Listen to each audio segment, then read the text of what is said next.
Assalamu alaikum tuğanlar. Bugün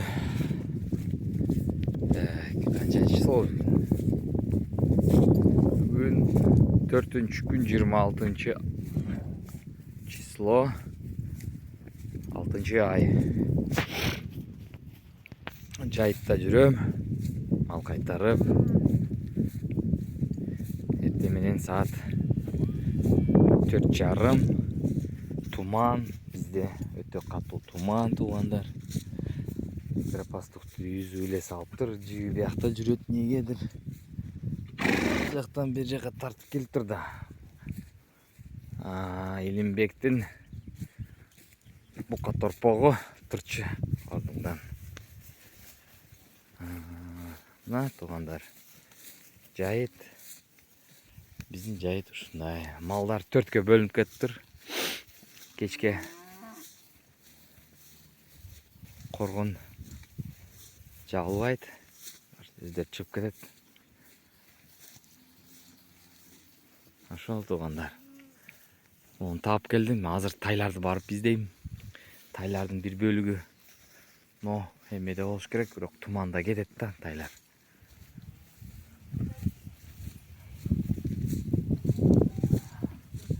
Олар бирикиштирип коюн эми. Кайда? Эмелери келип калыптыр да. Кубала берет дейм. Пустой звонок болсо дагы. Пустой СМС келсе дагы. Жөн кубала берет. Илимбектин торпоктору көп да. Букалары көп. 70 канча баш бар. Келиндер дагы аз эмес, ошондо дагы. Нажындар токолу баягы токолу нажындар. Экинчи туут болот буюрса булар.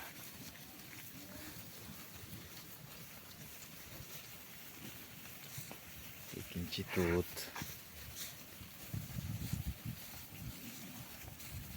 Мына көрдүңөрбү, кичине торпок. Мына ошо торпок 4 айлык торпокко да окшойт, 3 айлык торпокко окшойт. Бирок аны 8 ай болуп калды. Ушулар өпкө оорусуга жолугуп, сакталып өлбөй калган да. Дагы лечение кылыш керекмин азыр. Буюрса лечение кылам. 1 ай кармаш керек экен. Лечение кылыш үчүн бир жерде. Оңолот экен ал, оңолот экен. Тирүү калгандар оңолот экен. Азыр өтө жаш, өтө кичүү дейт. Да, бир аз өссүн деген ора. Анан бир чукул терапия кылабыз деди. Ошол чукул терапия жардам берет. Кайра өсүп кетет деди.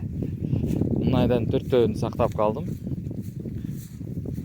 Оңолуп кеткендер оңолуп кетти.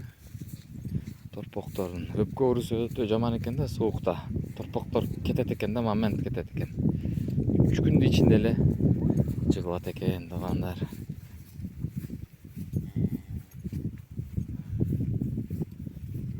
Казбек аканын кунажысын эзип атат аналар. Ушул, по-моему, Казбек аканын кунажына. Казбек аканыкы. Немеси бар да, азыр көрөйүн, бир контрольный. Казбек аканыкы да болушу мүмкүн, же болбошу да мүмкүн. Мына кимдин кунажыны бул? Бул неменики?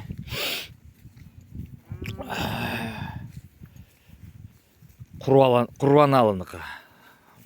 Елин салып баштаптыр. Жакында туйт. Качан билбейм, бирок туйт. Биякта дагы жатат букалар, уурулдап. Мен барып тайларымды издейм. Тигине дагы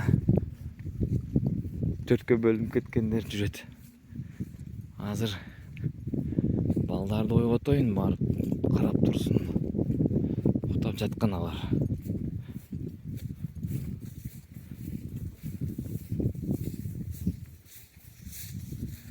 Жайыттын чөйү ушундай мынакей туугандар. Чөп бетком. 3 күндө бир жамгыр жаап турса, ушундай болот да. Үйлөр, туугандар, үйлөр чыгарып койдум. Кимге үйлөр керек болсо, сонун үйлөрдү көргүлө. 420 миң, 400 миң жакшынакай үйлөр да. Жерлери 50 сотиктен өдө чоң да. Чоң жерлери менен үйлөрү да абалы жакшы үйлөрдү чыгарып койду. Анан гектар жерлер бар. Гектар жерлер ала тургандар болсо менчикке. Мен жашаган айылдын тегерегинде жерлер бар. Кээбирки жерлердин кагаздары туура эмес, арзан болот алар. Анан аны чоң фермерлерге арендага берип коет. Алар бербейт да. 20-25 жылга келишим түзүп алган. Ал келишим менен же сата албайт, же сатып туруп кайра ошол эле адамдын немесине отуруп каласыңар да. Көз карам болуп. Себеп арзан жерлер ошондой. Себеп ал келишимди бузбай ошол 10 жыл калган болсо 10 жыл сүдүрөтүп аренданы кичинекей аренда берет да. Арендасы 15 миң. 15 миң аз да, мындай айтканда. Аны иштетиш керек адам. Иштетем десе. Өзү ала турган болсо. Жок болсо ич болсо чөптөрдү алып, чөп тийип койсо, тайлардын алда экиге бөлүнүп алыптыр да. Баягы сүдүрөткүчтөрү бар го, водяктар. Экиге бөлүнүп алыптыр да, бирөөсү дагы мыктысы чыгып, бир топ немени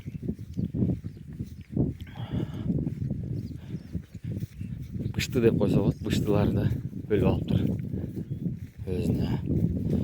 Азыр барып аларга жетейин туугандар.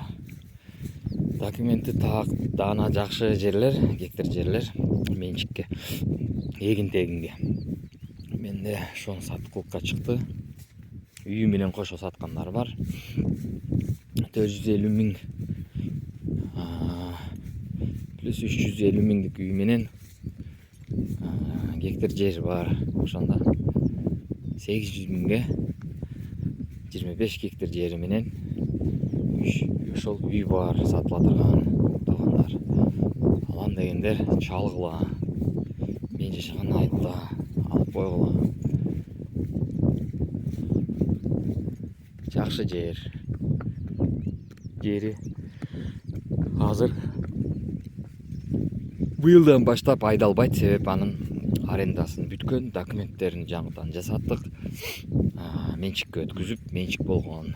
Көп аренда жерлерде арзан сатышат, бирок аны кыйналат кийин туугандар. Аны документке айлантырыш үчүн, менчикке айлантырыш үчүн өтө көп менет кетет. Өтө көп убакыт кетет. Кээ мезгилде 1,5 айдан 3 айга чейин кетет. Бирок анын үчүн дагы сиз чуркабайсыз, ошол юрист менен жер адиси чуркайт. Андагы бүт чыгым, алар дагы бүт акча. Ошого туугандар арзан жерге көз таштап интернетте жүргөн. Ошого күйүп калбагыла. Биринчи ошол эмелерин тактап, менчик кагаздары барбы? Бар болсо дагы сатууга уруксат болуш керек.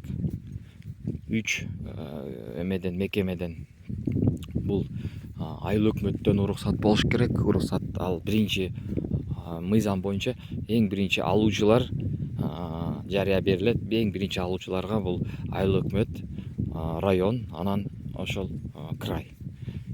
Ошондо республикадагы, крайдеги, кайсы жакта карасаңар, ошолор баары жооп бериш керек. Албайм же алам. Алам десе ошолор алып коет. Ошондо сатуучу сизге сатпай ошол алам дегендерге сатып коет. Бирок алам дегендер ал жакта аябай толтура. Алам дегендер толтура болот.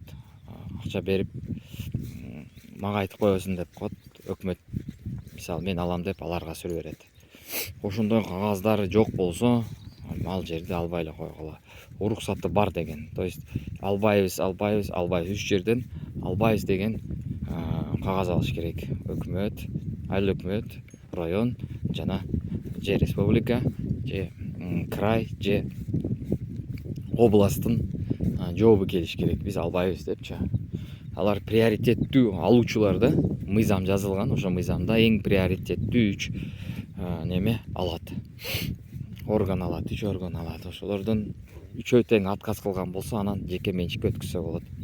Мен ошого айтып кетем, көп адамдар салыштырат, баасы мындай экен, сеники мындай экен деп. Ооба, мен мен этимди дагы сыйлайм. Бирок ушундай таштын астына кеткен сууларды силер билбейсиңер. Ошолорду дагы силерге айтып кетем. Жерге жабышып албагыла. Интернеттен биринчи изилдеп тактап, анан кийин ала турган болуп, ошол уруксат кагаздарын алып, анан жеке менчикке өткүзгүлө туугандар. Атайларымды таптым. Булар могу жерде эс алып жатат. Бул 2 жашар. 2 жашарды эмне деп жазат? Эмеден жазгылачы, комментарияда. Не деп айтат? 2 жашка толуп, 2 жаш 3 ай болуп калган, 2 жаш, 2,5 жаш болуп калгандарды кыргыз тилинде эмне деп айтат? Кана билгендер комментарий жазгыла. Кимге кайсы тай жакты сатып жиберем эгерде эме болсо, жаккандар болсо. Кыргызстанга доставкасы менен, Кыргызстанга үйүңөргө чейин эмес, Кыргызстанга доставкасы менен. Анан бири-бирин тиштейт, көрдүңөрбү? Мына моюндары көгөрүп турат. Мынаныкы ушул вадяктар, буларды Орлов атат. Орловдун моюнун кара. Тур, давай, айда. Ой, аттан карайын, осуруп да койду. Айда. Аркыларга кошуп коюш керек буларды. Булар жайлоодо жатат да. Мына горбонос алатай кимге керек? Айгыр болот да, мына чабайт турган. Мына кара шоколад. Туугандар, тиги. Мына дагы ала. Бул дагы эркек. Бөлүнүп калыптыр да. Мына жерге эмне болуптур буга? Бираз оору чыкканбы? Же дарылаш керекпи? Антибиотик кылыш керекпи? Ургач экен. Эти жерлери кызарып калыптыр да бираз. Же өтүп кетет бекен? Өтпөйт булар. Бөлөк айгыр келген эмес. Ушундай же чымын эме болуп болгонбу дейм да. Айда, давай. Мына да мощный, наш. Ушулар да сатылат, кимиси алам десе. Жакында Кыргызстанга жүктөлөт, доставка болот.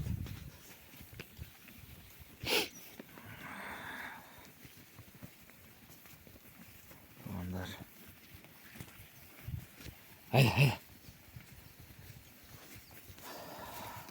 Айда.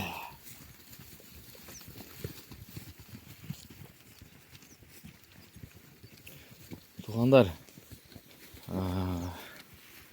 эгерде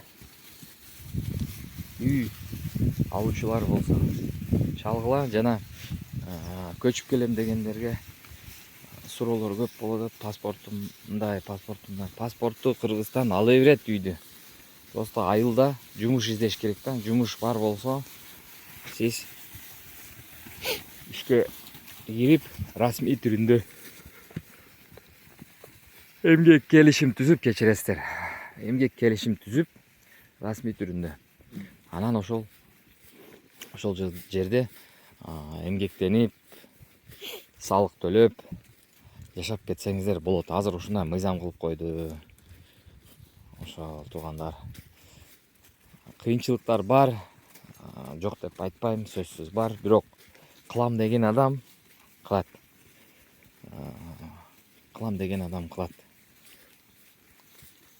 Россияга келип жүргөн, Россияны билген адамдар кылат. Билбегендер кыйналып качып кеткендер бар. Бирок Россияда жүрүп туруп дагы келип эптелбей кеткендер дагы бар. Алар жалкоо катарына кирет. Мен аларды бетине айтпасам дагы өзүмчө ойлойм да, кеттим дегенде эле бул бышты депчи. Бул жарабайт деп. Бир аз кыйынчылыктарды көрүп туруп эле тай берет. Үйүндө сат дейт, анау мынау дейт. Ошо туугандар. Ошондойлор дагы бар.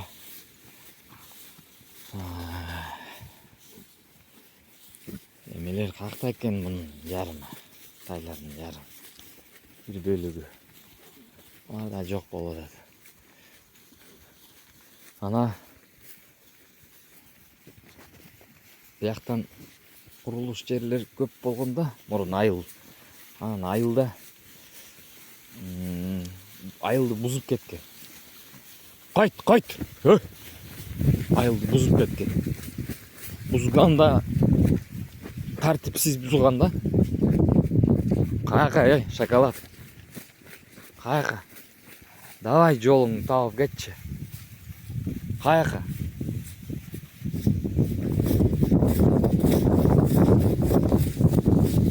Чөп караган. Мына караган.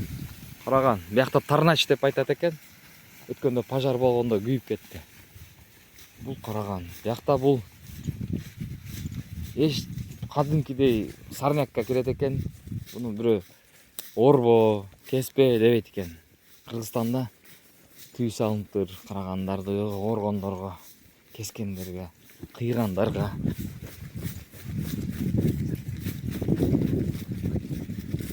Биякта бул түй салынган эмес.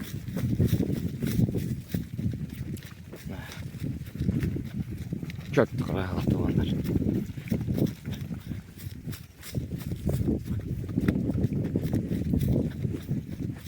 Жарым табыш керек. Ошол бузулган үйлөрдүн тактайлары калат, мыктары чыгып турат. Өткөндө букаларың, уйларың шарп болуп калыптыр дегендерге, шарп болсо өлөт да. Шарп дегенди биз билебиз. Биз дагы түшүнөбүз ага. Россияда түшүнөт ошондойду. Анан шарп эмес алар туугандар. Ал ошол бутуна басып алып мык кирип кеткен. Оно жерде эски үйлөргө барып калыптыр да. Алар буттарына мык кирген кебиркилерин ошо айыктатып азыр дарылап атабыз. 8ге жакын. Өзүмдүкү основном өзүмдүн уйларым баштайт да. Ары бери бейбаш. Ары бери кете берет. Кызыл токолулар вообще бейбаш. Шунча чөп турса дагы астына кете берет да. Каякадыр кете берет алар. Эмне көздөп кетет билбейм. Бүгүн да ошол бир нерсени көздөп кетиптир да, карасаңыздар. Ушунча чөп туруп, мына жайыт эс бизге караштуу. Бияктан 2000 баш алып кеп койсоң дагы күзгө чейин тойдуруп жедире албайсың. Ошондо дагы булар эме жака кетип атат да. Ал жакта эмне бар билбейм. Биякта эмелерди жасайт, прививкаларды жасайт туугандар. Шарп болушу мүмкүн эмес.